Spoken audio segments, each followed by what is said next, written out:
हैं, मैं हूं आपके साथ गुंजन दीक्षित और बुलेटिन की शुरुआत इस वक्त की सबसे बड़ी खबर के साथ करेंगे। देवस्थानम बोर्ड से जुड़ी हुई उत्तराखंड की यह सबसे बड़ी खबर। देवस्थानम बोर्ड को भंग करेगी अब धामी सरकार। सूत्रों के हवाले से यह बड़ी जानकारी सामने आ रही है। तीर्थ पुरोहितों से बातचीत के बाद सरकार बोर्ड को भंग करेगी। मंत्रिमंडल में देवस्थानम बोर्ड को भंग करने पर सहमति बन चुकी है। राज्य सरकार की तरफ से केवल और केवल आधिकारिक घोषणा करना अभी बाकी रह गया है। तो तीर्थ पुरोहितों के लिए यह बड़ी खबर है, क्योंकि लगातार इसको लेकर विरोध सामने आ रहा था। 2019 से लेकर अभी तक कई मौके ऐसे रहे जब आक्रोश सामने आया, रैलियां निकाली गई और देवस्थानम बोर्ड को लेकर लगातार तीर्थ पुरोहितों की ओर से नाराजगी सामने आती रही है। ऐसे में तीर्थ पुरोहितों के लिए बड़ी खबर, अब सरकार इसको भंग कर सकती है। केवल और केवल आधिकारिक घोषणा होना अभी बाकी है। और अजीत सिंह राठी, ब्यूरो चीफ, देहरादून से हमारे साथ जुड़ गए हैं। अजीत जी, अगर देखें तो लगातार इसको लेकर पहले से मांग उठती आई है और अब इस मांग पर लगभग मोहर लग चुकी है।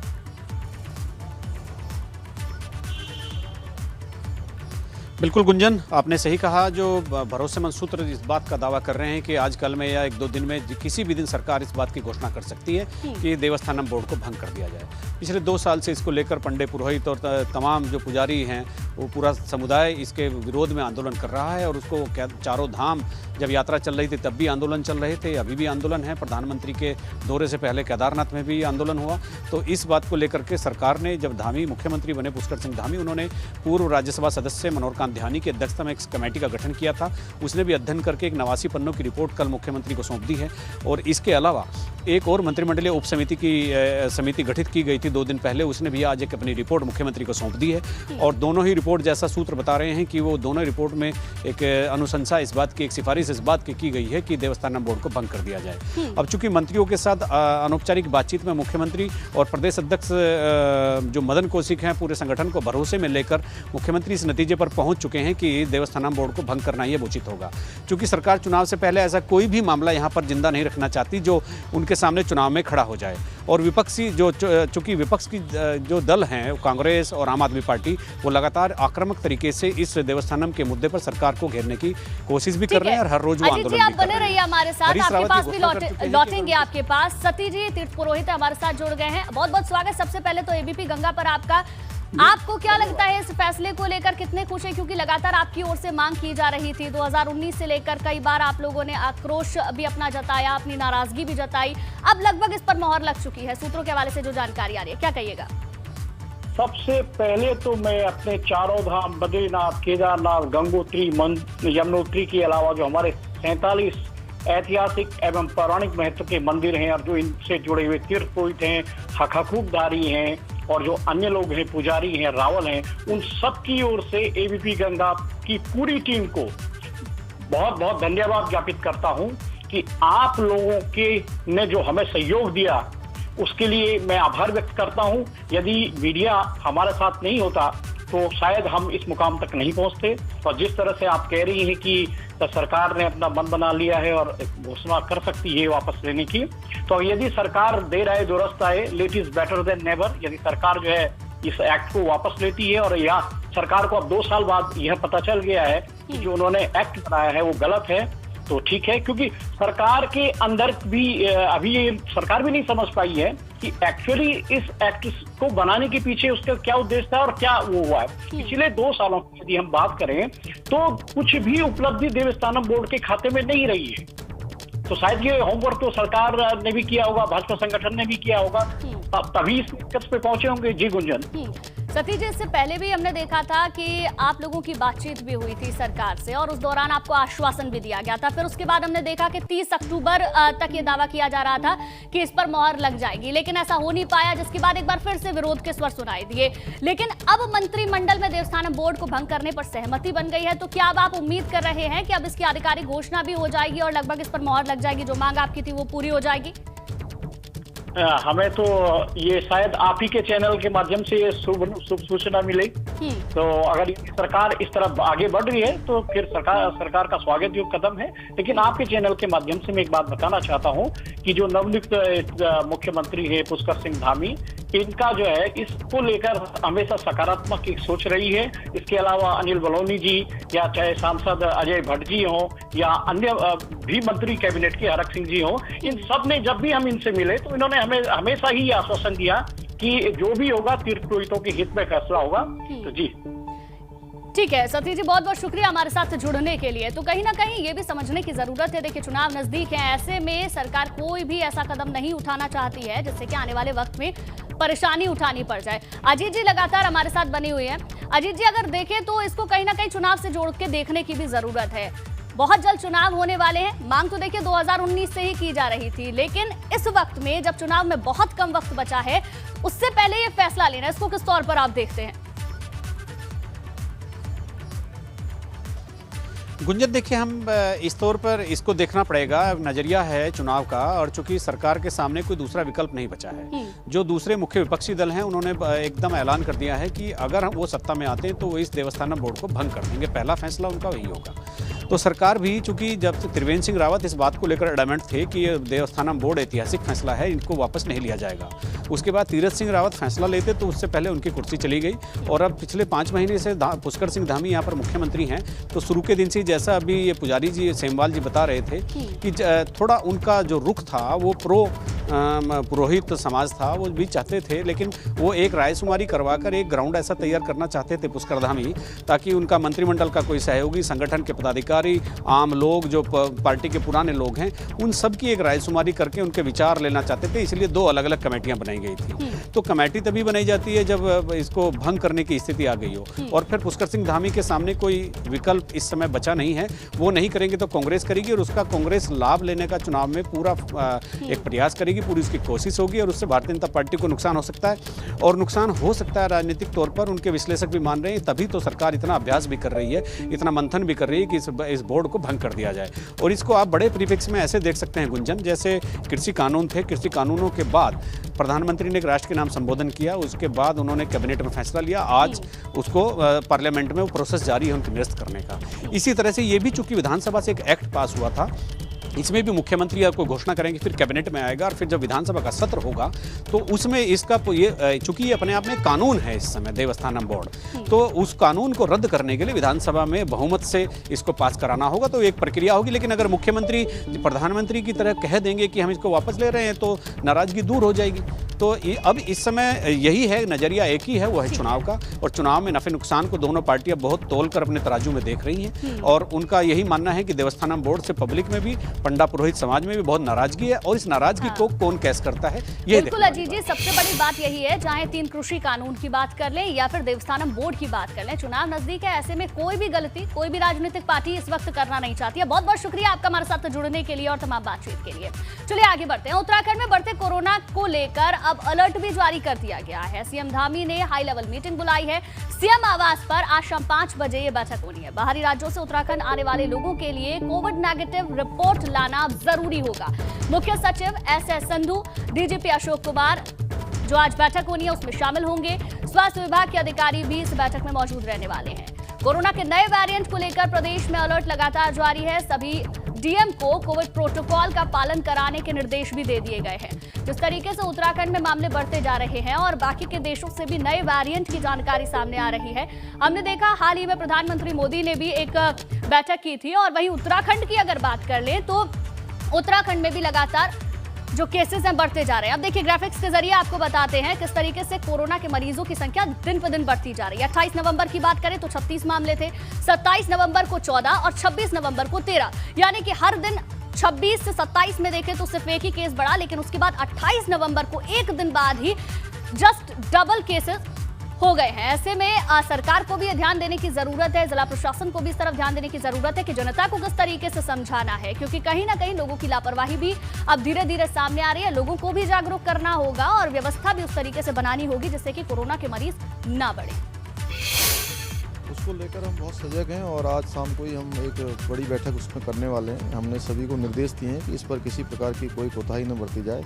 जान माल की सुरक्षा के साथ हर प्रकार का जो भी काम जरूरी है उसके लिए जो जरूरी होगा वो कर रहे हैं। उत्तराखंड में एक बार फिर से कोरोना के मामले बढ़ने लगे हैं और बढ़ते मामलों ने सरकार और स्वास्थ्य विभाग की चिंताएं बढ़ा दी हैं। उत्तराखंड की अगर बात की जाए तो पिछले 24 घंटे में कोरोना के 36 नए मामले आने से हड़कंप है। अकेले पहाड़ी जिले पौड़ी की बात करें तो 19 मामले आए हैं। एफआरआई में भी मामले आने के बाद एफआरआई के संस्थान को सील किया गया है। इसके साथ ही देहरादून में अन्य जगह से जहां से भी मामले आए हैं उनको कंटेनमेंट जोन बनाया गया है।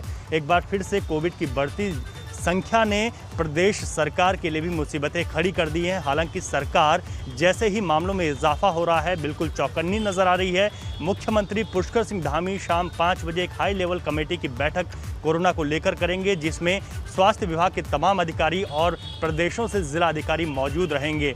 सभी लोगों को कोविड के इस संक्रमण पर किस तरीके से नियंत्रण लगाना है इसको लेकर चर्चा की जाएगी और साथ ही साथ अपने अपने ज़िलों में किस तरीके की स्थिति है और उसके अनुसार किस तरीके से कहां पर कंटेनमेंट जोन बनाने की भी आवश्यकता पड़ रही है तो उसको लेकर भी विचार किया जाएगा। सबसे बड़ी बात यह है कि आज शाम जो बहुत महत्वपूर्ण बैठक मुख्यमंत्री लेने वाले हैं कोविड को लेकर, उसमें प्रदेश में बाहरी राज्यों से आने वाले लोगों के लिए एक बार फिर से RT-PCR की नेगेटिव रिपोर्ट ज़रूरी हो सकती है। ऐसे में अब प्रदेश में जो भी लोग बाहर से आएंगे उनकी एंट्री यहाँ पर तभी होगी जब RT-PCR रिपोर्ट नेगेटिव होगी। हालांकि इसके लिए अभी आदेश जारी होने हैं। अगर बात करें तो लगातार अस्पतालों में भी जो संख्या है वो लोगों की बढ़ती जा रही है और जो कोविड की RT-PCR रिपोर्ट है उसके लिए भी लोग अब अस्पतालों का रुख करने लगे हैं।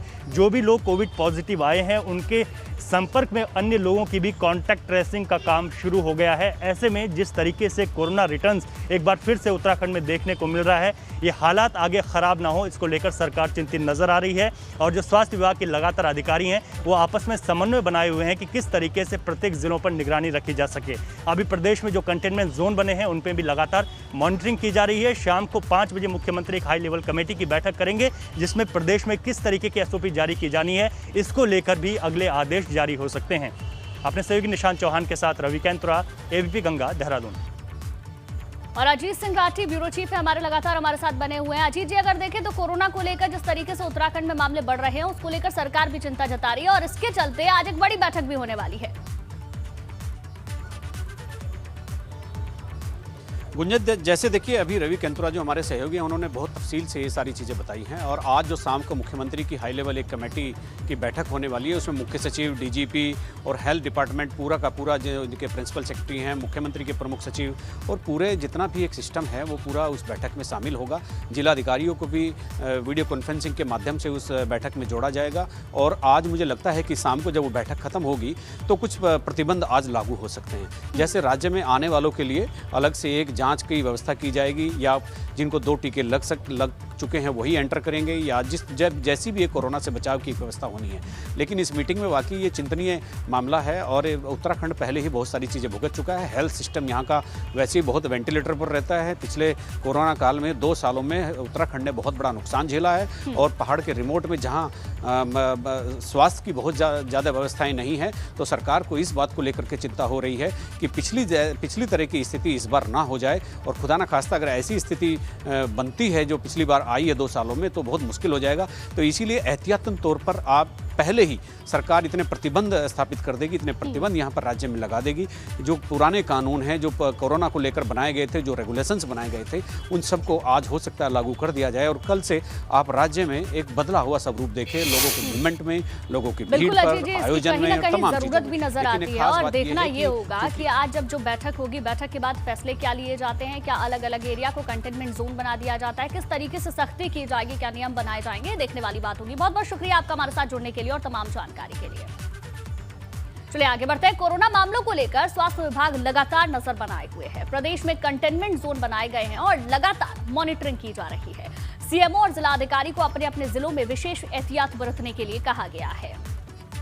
देखिए, बिल्कुल ओमिक्रॉन अभी तक हमारे देश में तो कोई भी पुष्टि नहीं हुई है और दूसरी बात यह है कि जिस तरह से ये तेज़ी से फैलता है, शायद डेल्टा वेव से भी ज़्यादा तेज़ी से फैलता है, लेकिन इसके सारे के सारे केसेज अभी तक बहुत ही माइल्ड और बहुत ही हल्के, मतलब हम लोग बोल सकते हैं माइल्ड कैटेगरी में रहे हैं। तो इस तरह से खतरा तो हम लोग सिर्फ नंबर को लेकर ज़रूर है, क्योंकि इंडिया में अगर ये आया तो शायद एक दोबारा हम लोग को दूसरी वेव जैसी देखनी पड़ जाए।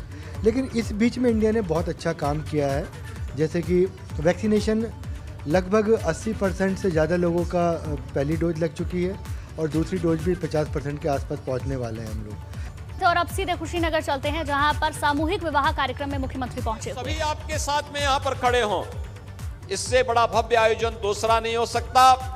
आज के इस अवसर पर एक बार फिर से मैं आप सबको हृदय से बधाई देता हूं, अपनी शुभकामनाएं देता हूं। कुशीनगर के लिए एक उपलब्धि है, क्योंकि शादी ब्याह कुशीनगर, गोरखपुर, महाराजगंज, देवरिया, इन चारों जनपदों से वर और वधू पक्ष है। लेकिन कुशीनगर के लिए इसलिए अभी कुछ दिन पहले कुशीनगर में प्रधानमंत्री मोदी जी आए थे और मोदी जी ने यहां के इंटरनेशनल एयरपोर्ट का उद्घाटन किया था। इंटरनेशनल एयरपोर्ट में वायु सेवा भी प्रारंभ हो चुकी है। और भाइयों बहनों, एक मेडिकल कॉलेज भी कुशीनगर में बनने जा रहा है। मेडिकल कॉलेज, ये मेडिकल कॉलेज भी कुशीनगर की शान का प्रतीक होगा। इस मेडिकल कॉलेज के माध्यम से विशेषज्ञ स्वास्थ्य सुविधाएं यहां के लोगों को प्राप्त होंगी। विकास उतनी ही मजबूती के साथ आगे बढ़ता हुआ दिखाई दे रहा है और आज का ये कार्यक्रम उसी खुशहाली का एक प्रतीक है। मैं आज के इस अवसर पर मैंने देखा, बहुत अच्छा लगा मुझे कि हर वर और वधू इस सामूहिक विवाह के कार्यक्रम में आने के पहले के साथ ही वह मास्क लगा करके चला है। वास्तव में कोरोना फिर से दुनिया के तमाम देशों में कहर ढा रहा है, बहुत तेजी के साथ फैला है। हमें सावधानी बरतनी पड़ेगी, सतर्कता बरतनी पड़ेगी। 2 गज की दूरी और मास्क है जरूरी का पालन तो करें ही, लेकिन साथ साथ जिन्होंने वैक्सीन नहीं लिया है, अगर आपके अगल बगल आसपास परिचित मित्र शुभचिंतक कोई भी है, उसको जरूर बताइएगा कि फ्री में वैक्सीन है, ये वैक्सीन जरूर ले लेंगे। कोरोना से बचाव का एक महत्वपूर्ण साधन होगा। आज के इस अवसर पर एक बार फिर से मैं आप सबको हृदय से बधाई देता हूं, अपनी शुभकामनाएं देता हूं, अपनी वाणी को देता हूं विराम। जय जय श्री राम। तो योगी आदित्यनाथ को आपने यहाँ पर सुना, कुशीनगर वो पहुंचे हुए थे, सामूहिक विवाह कार्यक्रम जिसमें तमाम बातें उन्होंने कही। कोरोना को लेकर भी लोगों को कहा कि जिन लोगों ने वैक्सीन नहीं लगवाई है, ज्यादा से ज्यादा लोग वैक्सीन लगवाएं। इसके अलावा कुशीनगर को जो सौगातें मिली हैं उनके बारे में भी बताया।